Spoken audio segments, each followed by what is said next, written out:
This is All of It. I'm Alison Stewart, live from the WNYC studio in Soho. Thank you for sharing part of your day with us. I'm really grateful you're here. Today on the show, we will learn how to write, a new class offered by our pals at New York Magazine. They'll share it with us. We'll also hear the true tale of Ruth Ellis, the last woman to get the death penalty in the UK. A new BritBox show tells about her life story. It's called A Cruel Love. And we'll talk with Oscar-winning producer Joseph Patel. His new film takes on the genius that was Sly Stone. That's the plan, so let's get started with Oscar nominee Mikey Madison. And to get in the mood, let's begin with the song that opens the film.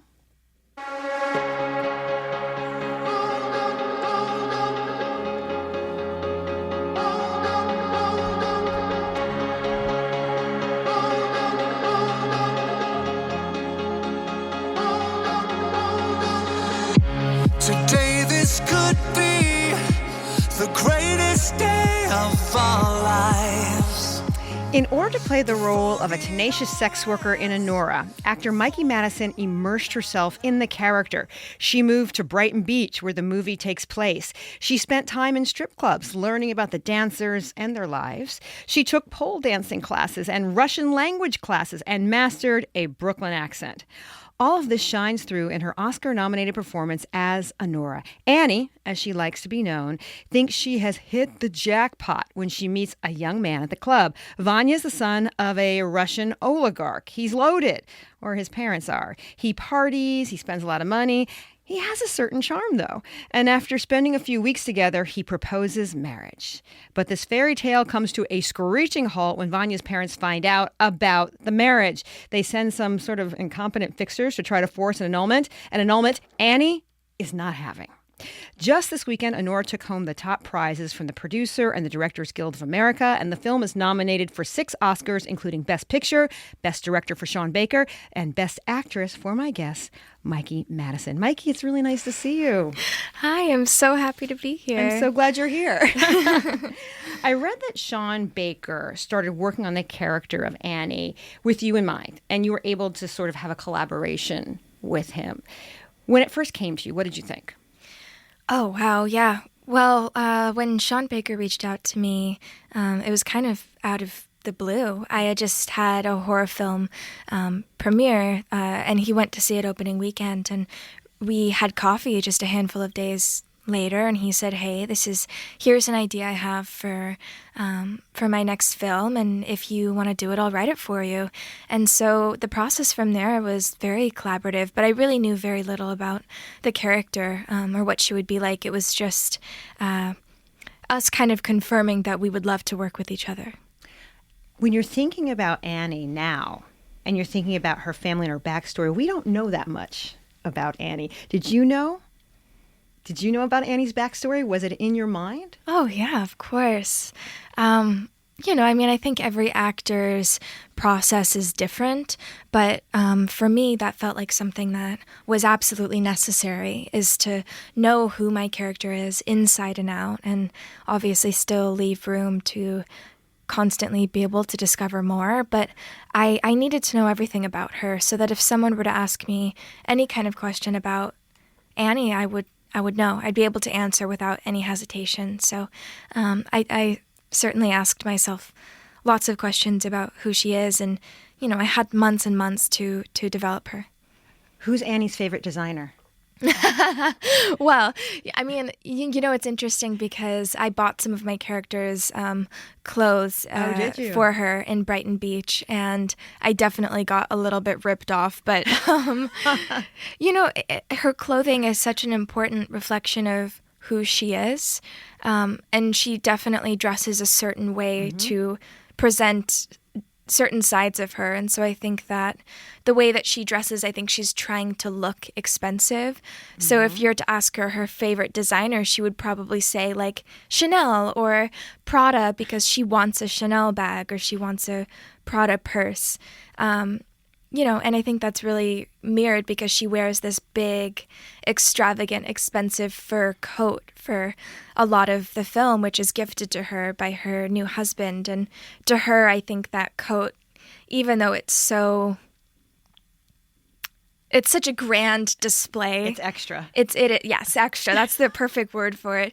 She wears it because to her, it's like that is her dream encompassed into one piece of clothing.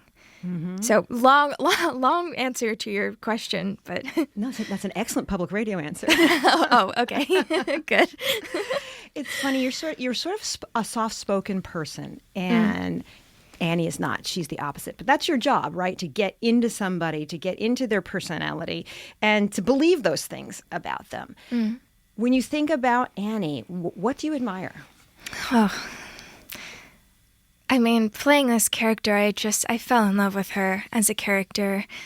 And I think the biggest thing for me when playing someone is I completely have to be able to empathize with them. And so when she's going through her journey of what she goes through throughout this film, a lot of it is quite heartbreaking and unfair and difficult. And I was feeling all of those things. But I think throughout everything she goes through in the film, she maintains this level of hopefulness, which I really admire about her. She also has this incredible fighting spirit that I love. She is a true fighter in many different ways. I mean, physically, yes, she's a fighter. She's scrappy, but she's an emotional fighter. Like, she is willing to fight for the life she believes is rightfully hers. And that's something that I really love about her. I definitely think that that's kind of an envious quality. There's been certainly times in my life where I wish I stood up for myself more. Sure.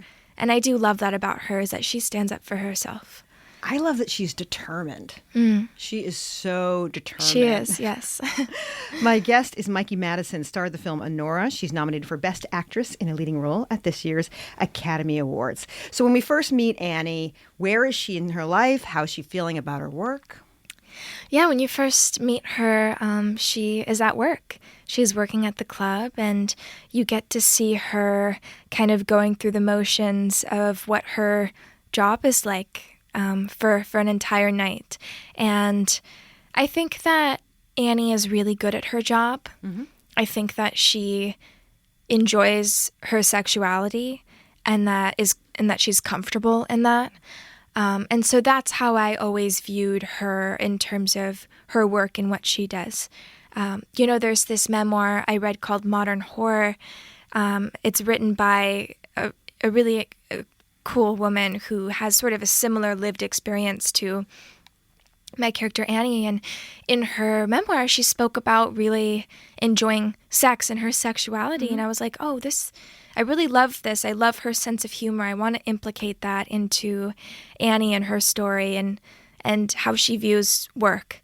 And so you see that. You see her with customers. You see her off duty, just talking with her coworkers. And then you see her at home. So there's lots of different sides of the character that you get to see. You get to see those more private moments when she's not performing for anyone. Mm-hmm. And then you also see those moments where she's kind of creating a face to meet each face that she meets. Annie has assimilated somewhat. She doesn't want to be called Anora. What does being called Anora make her feel?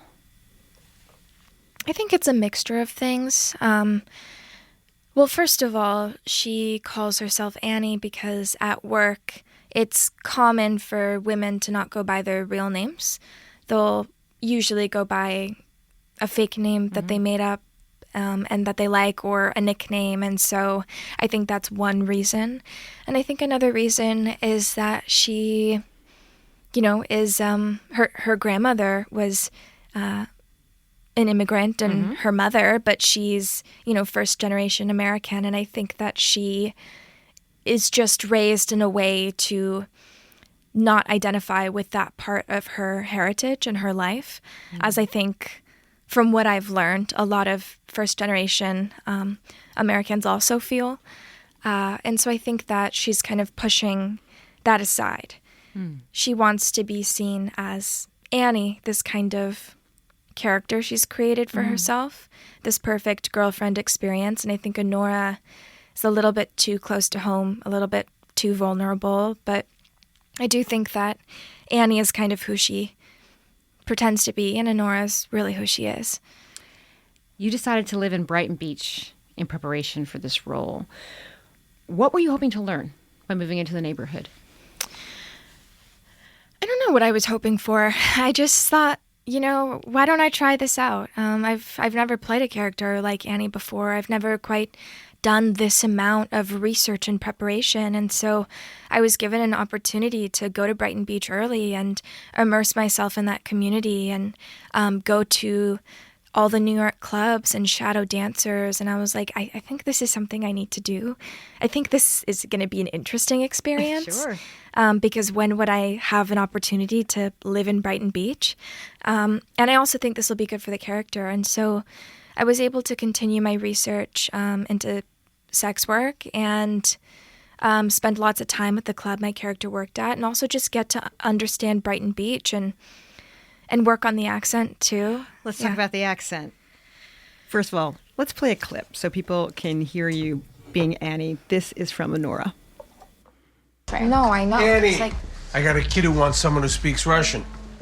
Jimmy, the girls and I have been talking, and if your cousin doesn't start showing us some respect, we're not gonna tip out anymore. All right, I'll talk to him. Who are you talking about, the DJ? All right, seriously?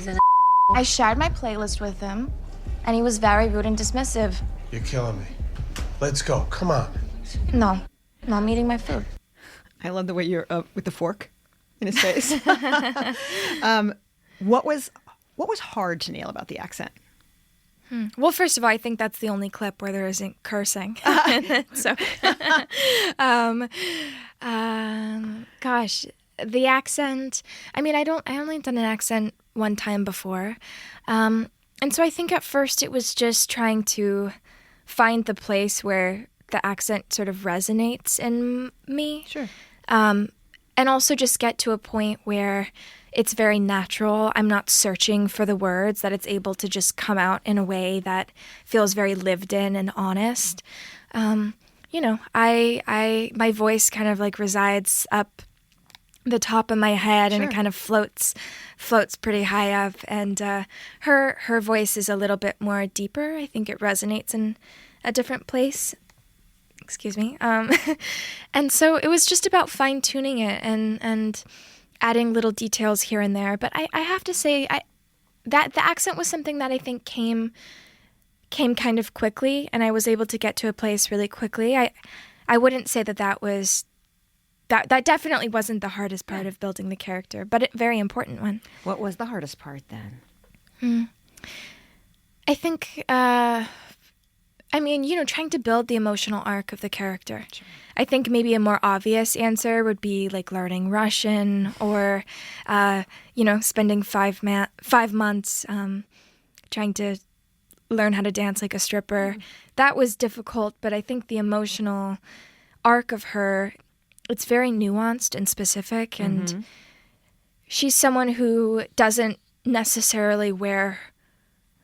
She doesn't wear her heart on her sleeve, She feels all of these things very deeply. I think she's a very vulnerable, sensitive person, but it's all on the inside. She's covering it up with this very sort of scrappy, tough layer of steel, and she doesn't want anybody to penetrate it. I think that for a lot of the film, she's kind of trying to hold on to some dignity, and so she's not letting anyone inside. But in more private moments, you're able to see that facade break and see how she actually feels. And so for me, it was just about really being clear about when those moments are, trying to build that arc with the character, and then also just get to a place where I'm emotionally available,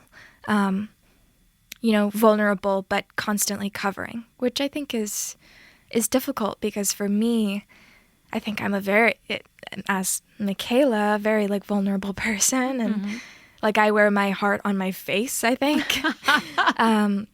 And so just to be protective of that in a different way was an interesting exercise for me. Michaela's such a pretty name. Oh, yes, that's my name. I think it's interesting. Do your friends call you Michaela, or is it one of those things where everybody calls you Mikey? Or I kind of wish people called me Michaela, but I have so many nicknames. It's actually kind of a nuisance at this point. But Mikey is just one of them that stuck. And my family calls me something different. Some of my friends call me something different, and a few select people call me Michaela. But I think I sometimes refer to myself as that. So. My guest is Mikey Madison, star of Anora. She's nominated for Best Actress. In the beginning with Vanya, it's clear it's a transactional relationship. Mm-hmm. In your mind, playing Annie, does it ever become anything other than a transactional relationship? Yeah, I think so.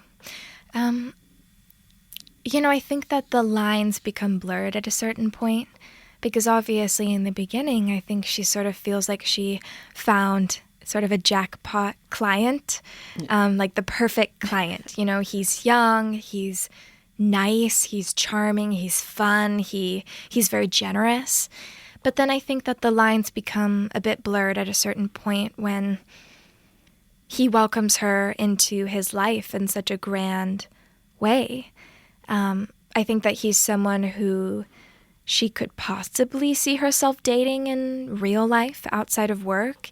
And so I think that I don't think she ever is really in love with him. I think that she sees the possibility of love, mm-hmm. and that she has fallen in love and been seduced by the lifestyle and the sort of dream of what his life is in the U.S. Let's listen to a scene where he proposes. Okay.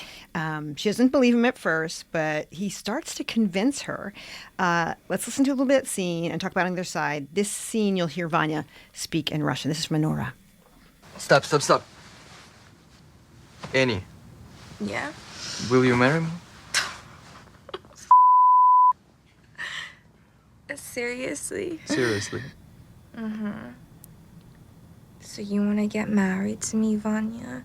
You want me to be your little wifey? Yeah? Yes. I just think that we had great time together and... Русском скажу, что... Мне кажется, просто мы бы клево провели время, даже если бы у меня не было денег. And I will become American and my parents...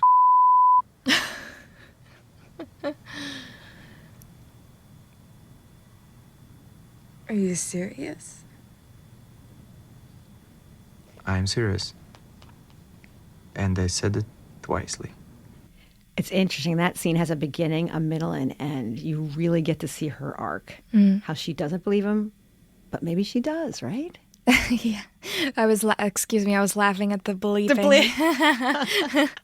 I wonder how many times a cuss word appears in this film. Someone should count because it's a drinking game. It's got to be up there a lot. Yeah.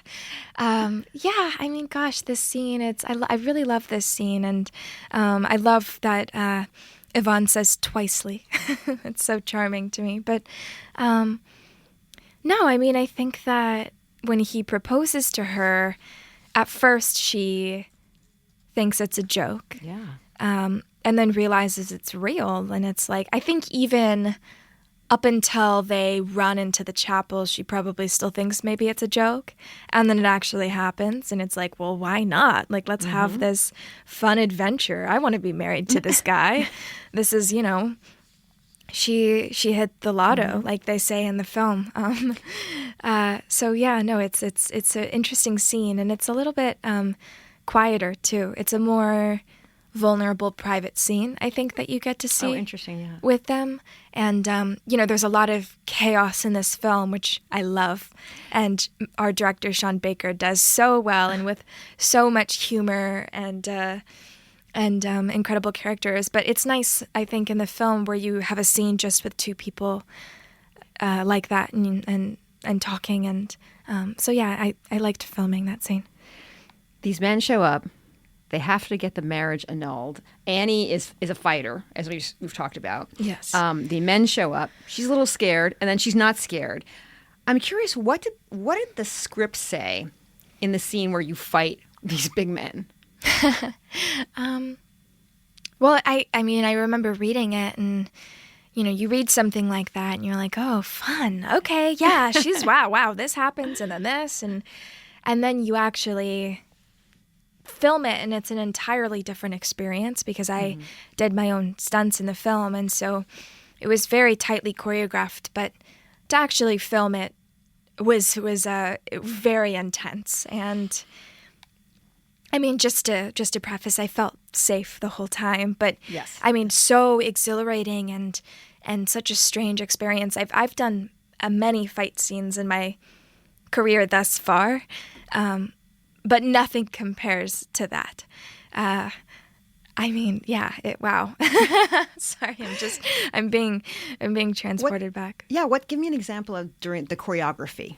One moment in the film when you thought like, oh, this is how they're going to do this. Well, Sean is the kind of director where he's not a big like reverse shot, master shot kind of director. He likes to do things either in one take or, do something really dynamic with the camera. And so a lot of those fight sequences are just kind of one long take.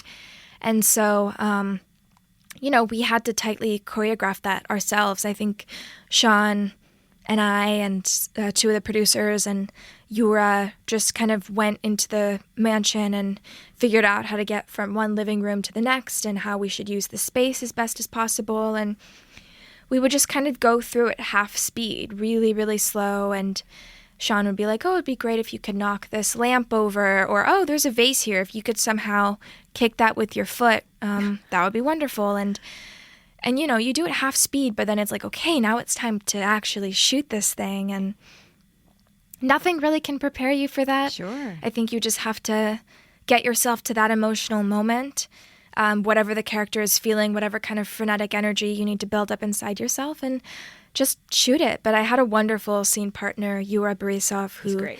Yeah, he's just wonderful. And he kind of inspired me because he's a very committed actor. And he wanted to do everything too. And so he wanted it to feel as real as possible. And I really loved that. And it kind of pushed me to want to, fight even harder. And you filmed in a house, yes? Yeah, we filmed in a beautiful mansion in Brighton Beach on the water. So beautiful. It was actually owned by, I think, a real Russian oligarch. So it was pretty perfect. Somebody said you can see that house from the belt. Oh, really? Yeah, there you go. How long did it film, the film? How long was the filming? The entire filming process, I think, was about 40 days, but that sort of home invasion sequence was 8 days. So, oh, that's interesting. Yeah. So that took the predominance of the filming. That's interesting. Huh. Where were you when you found out you were nominated for an Oscar? I was just in a hotel room on FaceTime with my mom and dad and my brother and my dog and your dog? Yeah. Why not?